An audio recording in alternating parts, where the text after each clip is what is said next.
Você é filho de crente, mas não é filho da luz.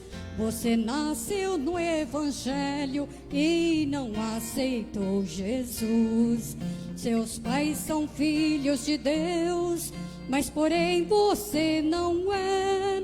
No caminho do inferno, caminhando estão seus pés.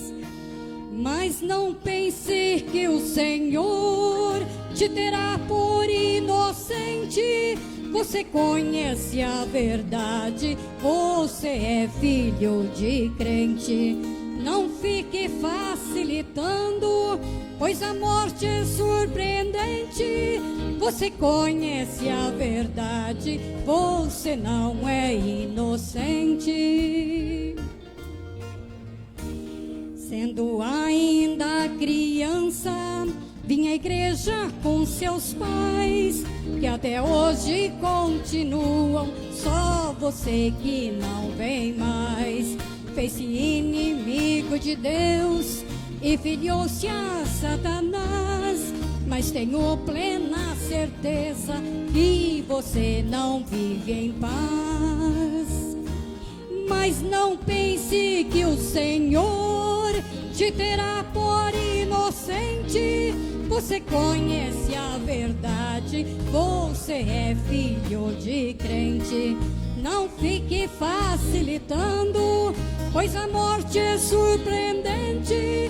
Você conhece a verdade, você não é inocente.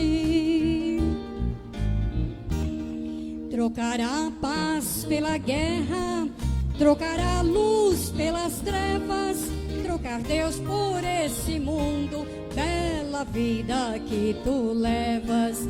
Não sejas assim tão covarde, tão desonesto com Deus. Venha tomar sua cruz, venha ser filho de Deus. Mas não pense que o Senhor te terá por inocente. Você conhece a verdade, você é filho de crente. Não fique facilitando, pois a morte é surpreendente. Você conhece a verdade, você não é inocente. Trocar a paz pela guerra, trocar a luz pelas trevas, trocar Deus por esse mundo, bela vida que tu levas. Não sejas assim tão covarde, tão desonesto com Deus. Venha tomar sua cruz, venha ser filho de Deus. Mas não pense que o Senhor te terá por inocente. Você conhece a verdade, você é filho de crente. Não fique facilitando, pois a morte é surpreendente. Você conhece a verdade, você não é inocente. Você conhece a verdade, você não é inocente. Você conhece a verdade. Nós conhecemos a verdade. E onde você está? Você é filho de crente. Graças a Deus que os crentes fiéis em Jesus, o Senhor está chamando um a um. E vai chegar a nossa vez também. Irmãos, só vou falar um momentinho. Quando eu era nova na fé, que os irmãos peguem como, assim, experiência até. Quando eu era nova na fé, se eu viesse na frente louvar o Senhor e eu errasse, eu ficava um tempão sentada com vergonha, com muita vergonha. Eu achava que eu nunca devia errar. Mas o Senhor fala que com os erros é que nós aprendemos.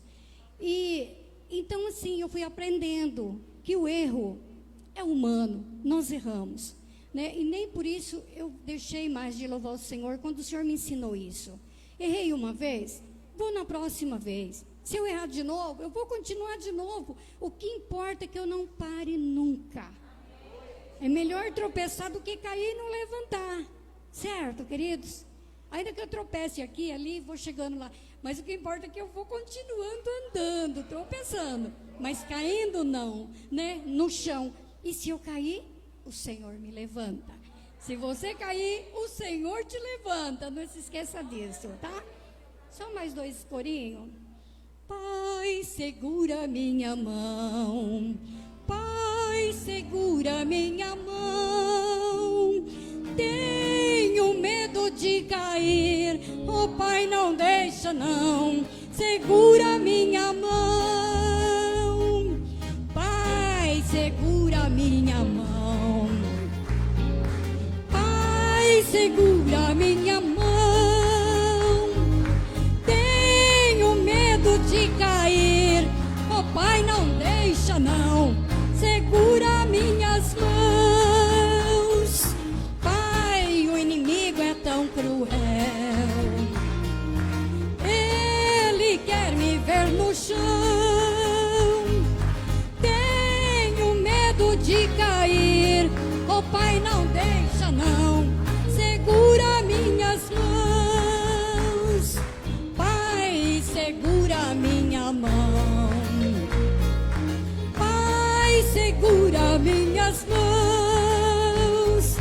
Tenho medo de cair. Oh, Pai, não deixa não.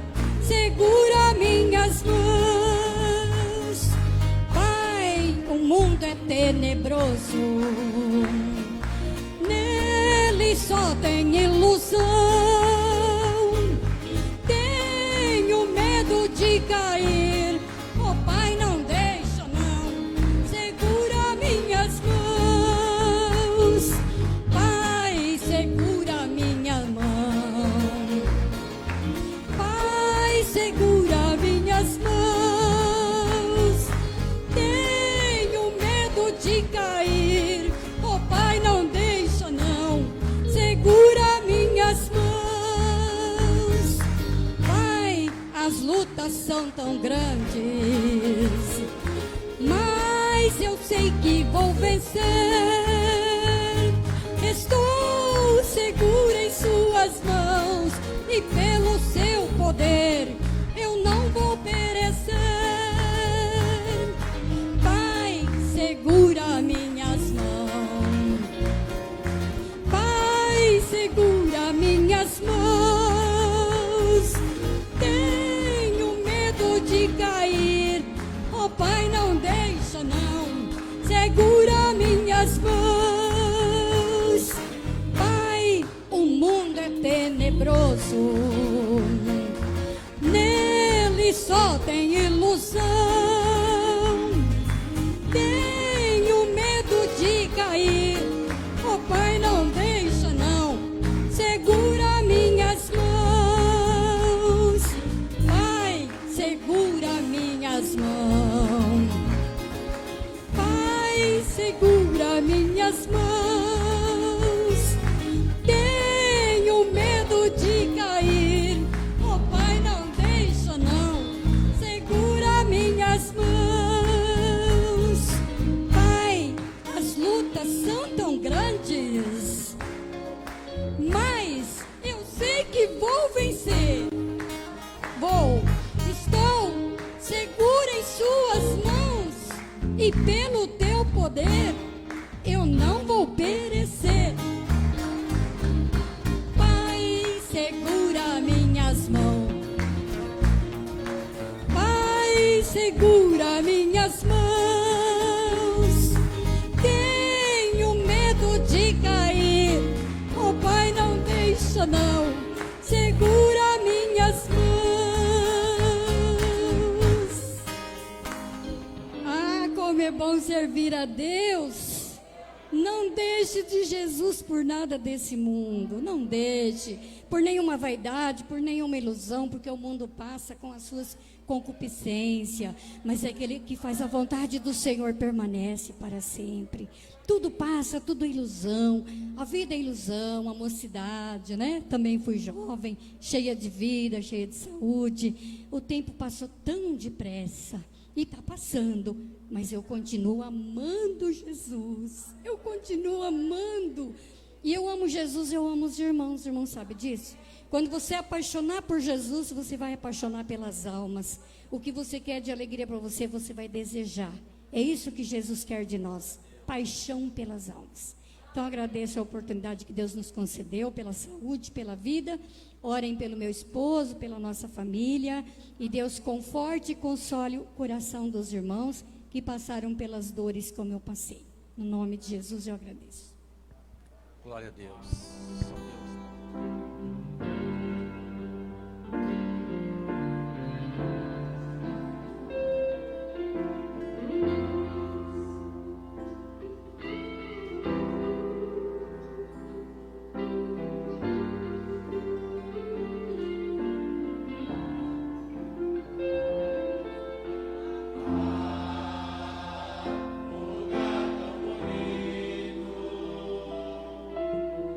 Oh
seja Deus.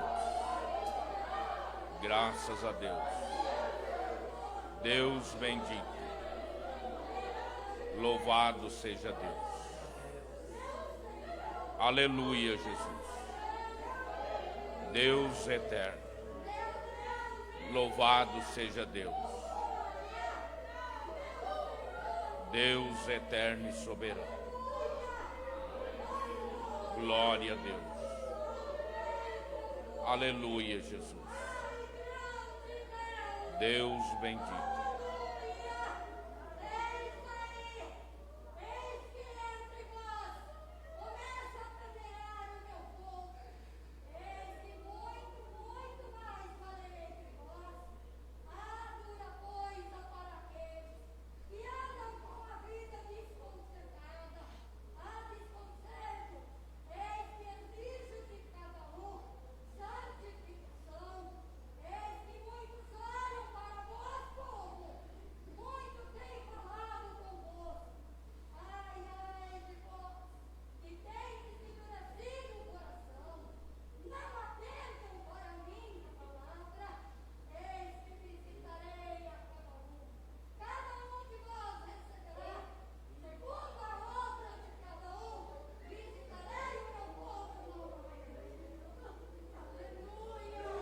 Louvado seja Deus.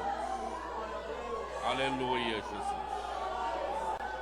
Deus bendito. Deus grande. Aleluia, Jesus. Ó Deus.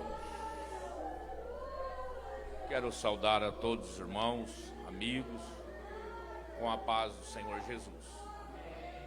Louvado seja Deus. De um lado estamos pouco que aborrecido, né, irmão? Pela perca dos nossos irmãos. Do outro lado, feliz pelo que Deus tem feito entre nós. O batismo, nosso irmão Anderson. Então, uns, eles passam para o Senhor, deixam essa vida, e outros entram para o exército. Outros se alistam, outros ingressam. Esse é o ciclo da vida, né? Isso é com Deus, é Ele que decide, Ele que organiza isso. Nós nos entristecemos, mas prevalece a vontade dEle. Louvado seja Deus. Ainda há dias, Deus nos deu uma palavra aqui sobre o cego de Jericó, que ele aproveitou a sua oportunidade, que Jesus passava por ele, e seria a sua última oportunidade, né? Porque logo Jesus ia fazer aquela viagem a Jerusalém, ali ele seria preso e logo morto. E ele aproveitou. E quantos foram a última oportunidade, o último culto? E nós não sabemos se é a minha, de alguns aqui, o nosso último culto. Estamos nas mãos de Deus. Por isso que nós temos que deixar a nossa vida segundo a vontade, aplainar segundo a vontade de Deus. Porque uma coisa é certa, nós decidimos onde passar a eternidade em vida. Depois que morrer não adianta missa de sétimo dia, vela, não existe purgatório, selenda. Existe o sangue de Jesus Cristo para remir os nossos pecados. É em vida que nós fazemos essa decisão. Tem um provérbio que diz que a morte sela o destino da alma. Então, enquanto você tem vida, decide aonde você vai passar a eternidade. Louvado seja Deus.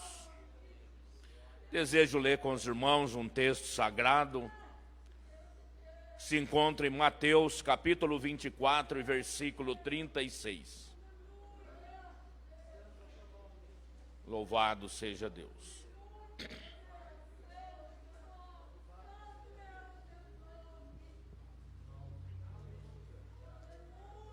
Mateus capítulo 24, versículo 36. Continuemos na presença de Deus. A casa é dele, É Ele que manda, né? Nós estamos na disponibilidade dele. Somos vasos dele e ele faz de nós o que ele bem entende. Ele usa segundo a necessidade.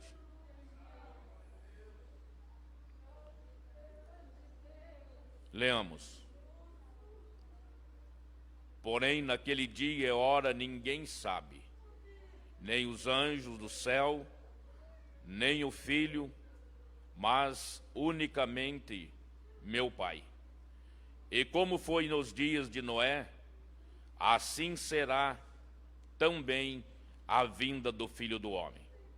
Porquanto, assim como nos dias anteriores ao dilúvio, comiam, bebiam, casavam e dava-se em casamento, até o dia em que Noé entrou na arca, e não perceberam, até que veio o dilúvio e os levou a todos. Assim será também a vinda do Filho do Homem. Então, estando dois no campo, será levado um e deixado o outro. Estando duas moendo no moinho, será levada uma e deixada a outra. Vigiai, pois, porque não sabeis a que hora há de vir o vosso Senhor. Mas considerai isto: se o pai de família soubesse a que vigília da noite havia de vir o ladrão, vigiaria e não deixaria minar a sua casa. Por isso, estai-vos apercebidos também, porque o Filho do Homem há de vir a hora em que não pensais. Amém. Senhor nosso Deus e Pai, cumpra-se em nós a Tua palavra. Seja feita a Sua vontade. E a Tua palavra é a verdade. Nos dê graça nesta hora, pedimos que o Senhor Deus manifeste grandemente entre nós. Amém, Jesus. Amém. Louvado seja Deus. Capítulo 24 de Mateus, todo ele, né? Ele é escatológico. Ele trata, ele aborda assuntos futuro, relacionado ao fim dos tempos, a vinda de Jesus.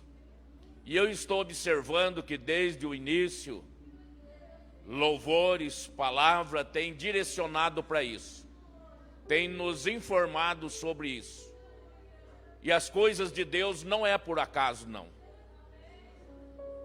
Nós às vezes vivemos ou pensamos no acaso, mas Jesus não, as coisas dele é tudo segundo a sua vontade, é tudo no plano dele. E nós estamos preparados para a vinda de Jesus? Será que nós estamos em condições de subir no arrebatamento? Amós 4:12 diz: assim prepara-te, ó Israel, para encontrares com o Senhor teu Deus. Então, os dias em que nós estamos vivendo é dia de preparação, é dia de conscientização, para podermos encontrar com Deus. Pode ser que logo os céus se manifestam com a última trombeta de Deus, ou que Ele nos recolha por esses dias.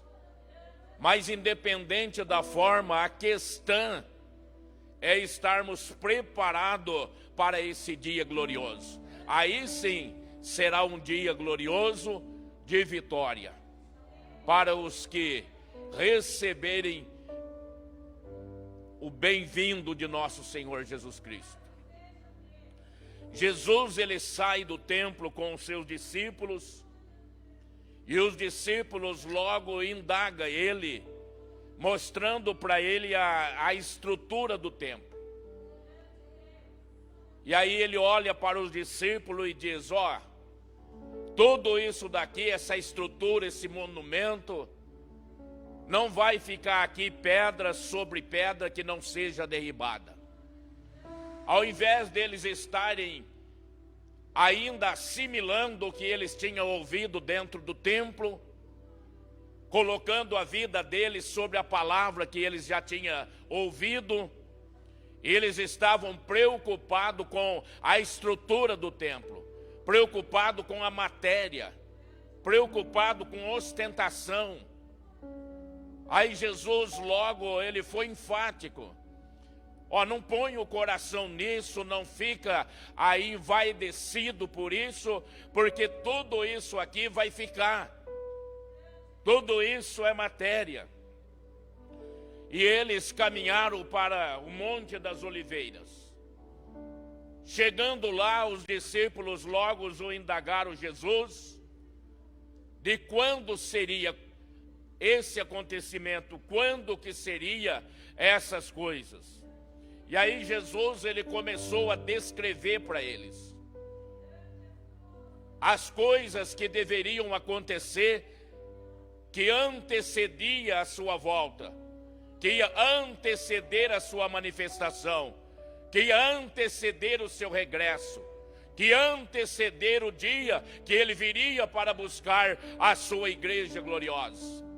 Aí ele disse que antes haveria guerras, rumores de guerras, terremotos, pai contra filho, filho contra pai, nação contra nação, e tantas outras atrocidades que ele foi descrevendo ao longo do tempo que estava ali com eles. E nós estamos vivenciando isso. Há quanto tempo que nós já estamos ouvindo, estamos bombardeados de informação de tantas atrocidades. E logo lá no versículo 37, Jesus ainda continua ali descrevendo as coisas que iam acontecer antecedendo a sua volta. Aí ele dizia que assim como foi nos dias de Noé, assim será na vinda do Filho do Homem. Comiam, bebiam, casavam-se e dava-se em casamento. E como foi nos dias de Noé? O que aconteceu nos dias dele? O que ele assemelhou dos dias de Noé para os dias da vinda do Filho do Homem? Gênesis capítulo 6, os irmãos podem ler depois, conferir, é o que vai acontecer. Mas isso, o que tem a ver conosco? Que tem a ver com a nossa vida, com a nossa história, com os nossos dias. Ali descreve que o povo, eles já estavam corrompidos pelo mal, corrompidos pelo pecado, comiam, bebiam, mas é pecado comer, beber? Não, claro que não, mas Jesus referia às festas deles, referia o lazer, a prioridade que eles davam, a vida social. Para eles não tinha mais tempo para Deus. A agenda deles era cheia para as coisas materiais, para os planos materiais. E já não tinha mais tempo para buscar a Deus, para falar com Deus, para dar lugar para Deus, para servirem a Deus. É sobre isso que Jesus ele está ali se referindo aos dias de Noé. E o que nós vemos hoje está semelhante àqueles dias. A pessoa, ele tem tempo, ele arruma tempo, ele enxuga, ele faz tudo, passa 2 horas em frente a uma TV, em frente a um Face, trocando ideia, tantos assuntos que não edifica, coisa superficial, que não tem necessidade, que não se aproveita, e ele não passa nem 1 hora, nem 15 minutos de leitura da palavra de Deus, de oração na presença de Deus. O tempo dele está carregado, ele não tem mais tempo para uma comunhão íntima com Deus. Faz tantos planos para esta vida. Vou comprar, vou construir, vou ampliar. Não é pecado, temos que fazer, trabalhamos para isso daí. O erro é nós achar que isto é o nosso Deus, que isto é tudo na nossa vida. Faz todo esse plano e ele não faz nenhum plano para a vida eterna. Não trabalha para a vida eterna.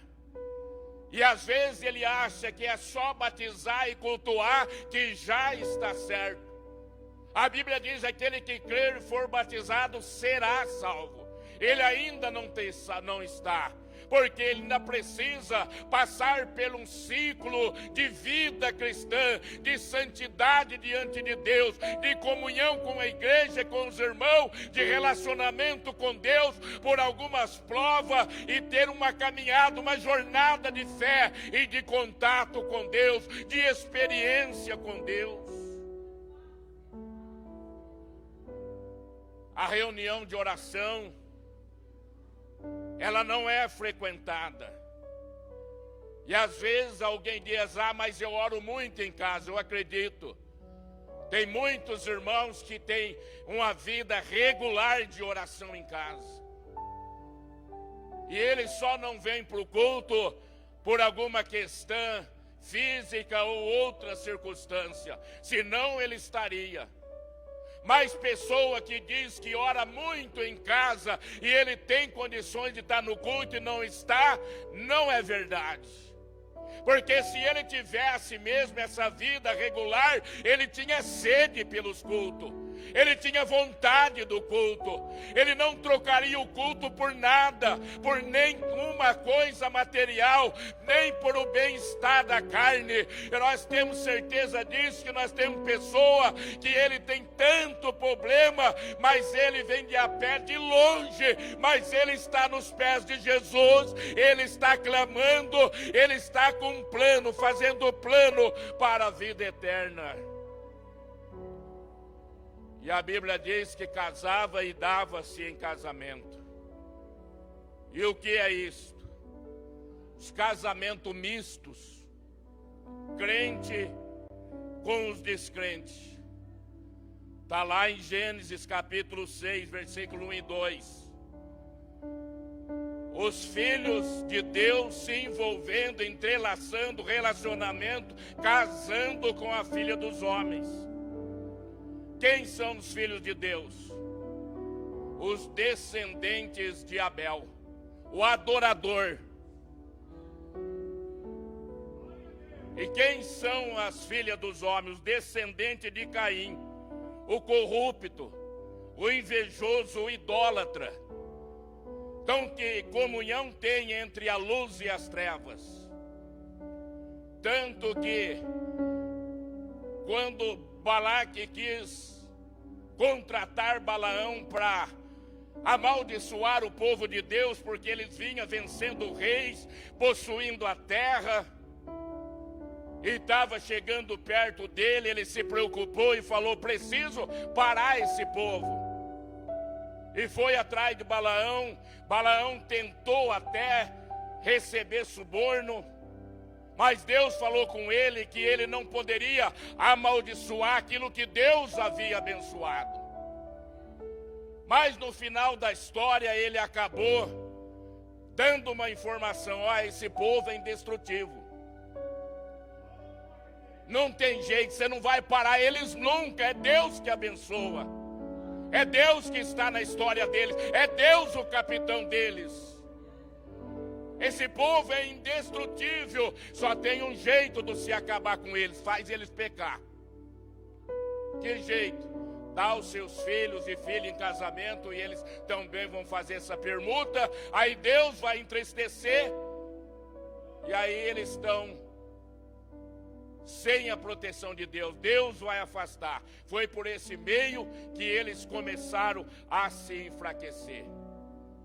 Quer casar e dar-se em casamento? Os divórcios, por razões ilícitas, conforme diz Mateus 19:8, Romanos 7 e tantos outros textos. Malaquias fala que Deus odeia o divórcio. Ele não compactua. E aí ele recorre à Bíblia. Mas por que Moisés deu carta de divórcio?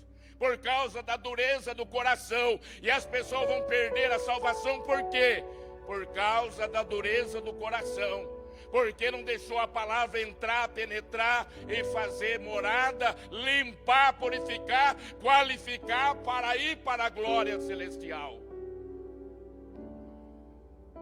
Mas os Amásios, mas aí Deus decide: vou destruir essa terra. Já não tem mais jeito. O povo não tem mais controle.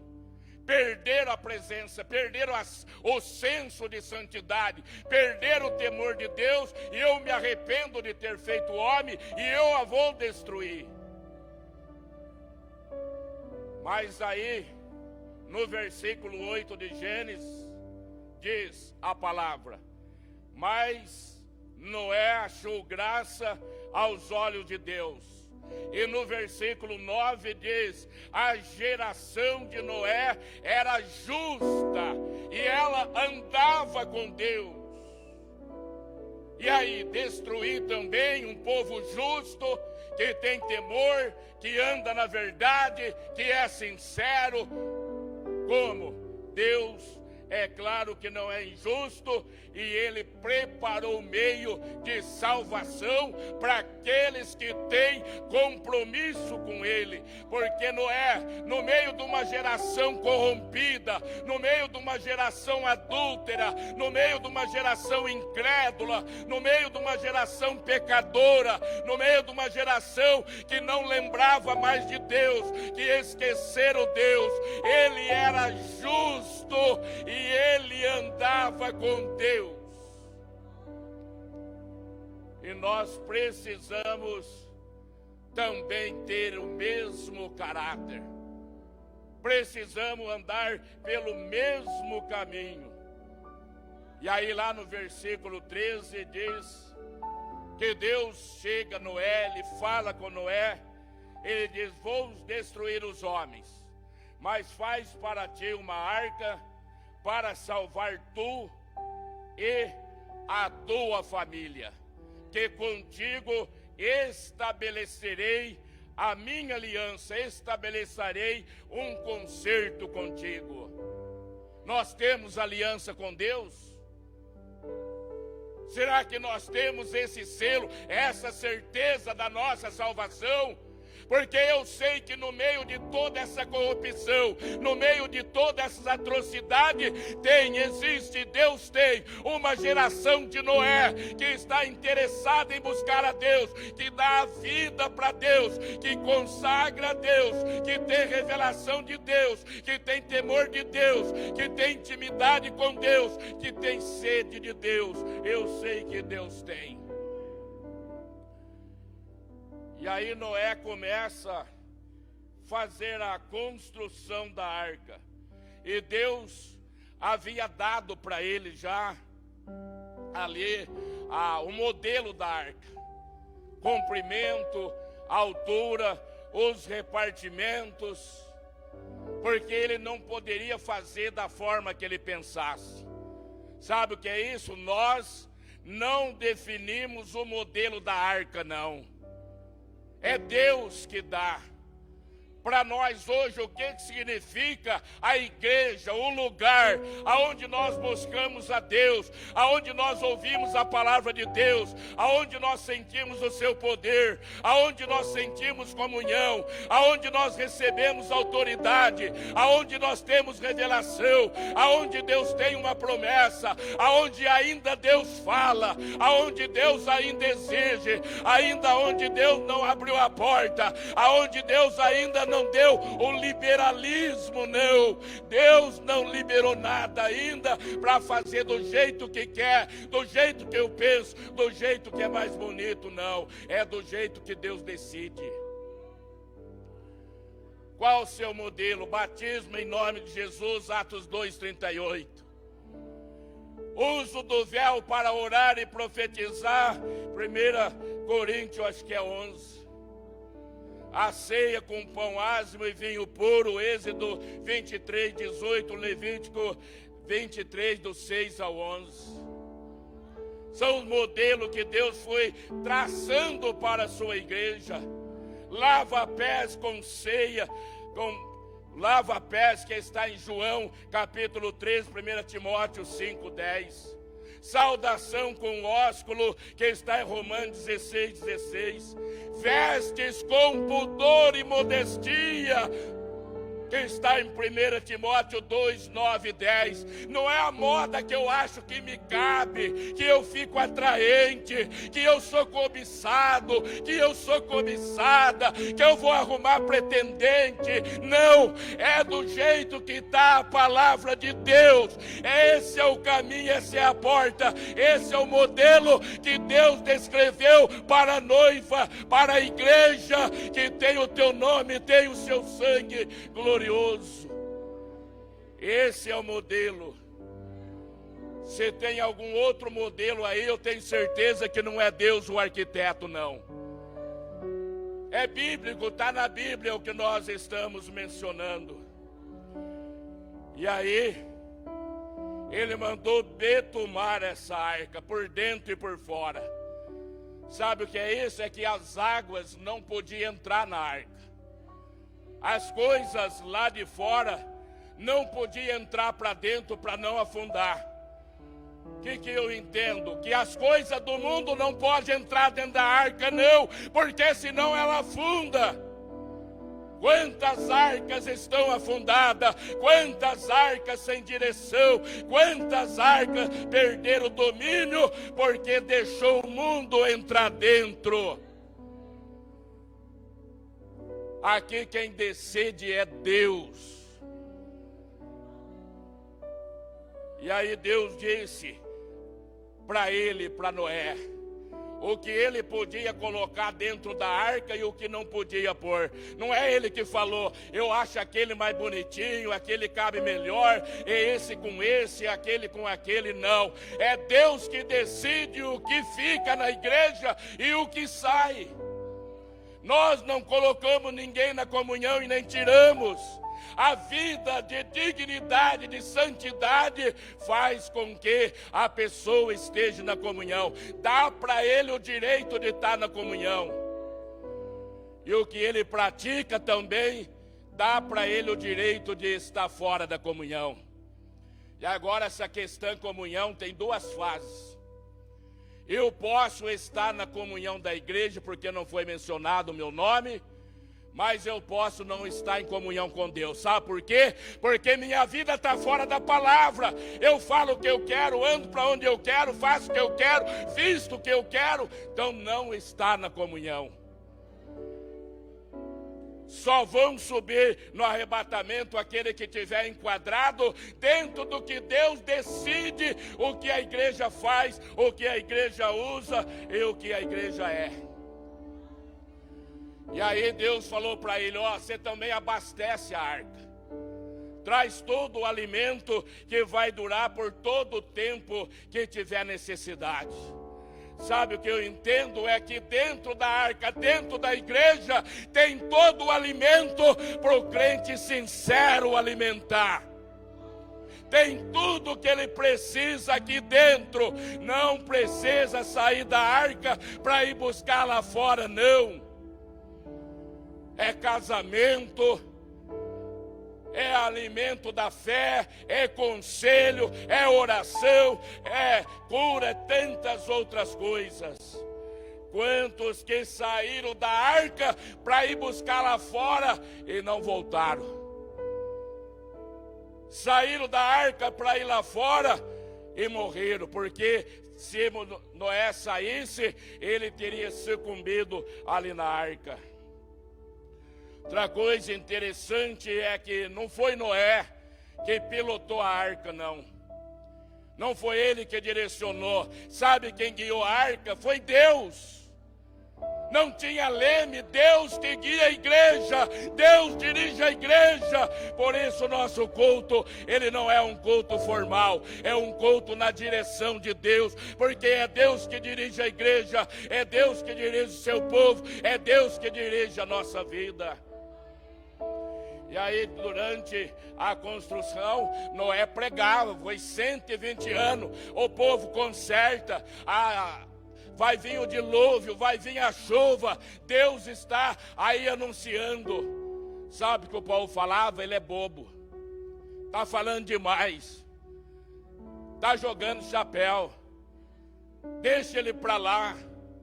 Falaram, mas a Bíblia diz que eles não perceberam até que Noé entrou na arca e Deus mandou o dilúvio e eles não perceberam.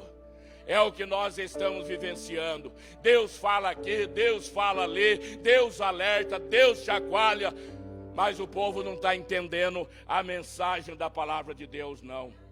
Não está entendendo os sinais que ele descreveu que antecedia a sua vinda. Não estão percebendo a mensagem. Tudo que nós estamos vivenciando, os acontecimentos, as atrocidades, as vidas ceifadas, esta praga que ninguém sabe aonde pega ou como é, como funciona, ou quem pega e quem não pega. E o povo está adormecido. Não está entendendo a mensagem, não. Está despercebido, mas a hora que soar a última trombeta, que é a hora que um for arrebatado aqui, outro for arrebatado ali, e o povo começar a correr e a desesperar, não dá mais tempo de pedir perdão e de consertar, não. Sabe por quê? A Bíblia diz que vai ser como um relâmpago. Sai do Oriente, se mostra ao Ocidente, assim será a vinda do Filho do Homem.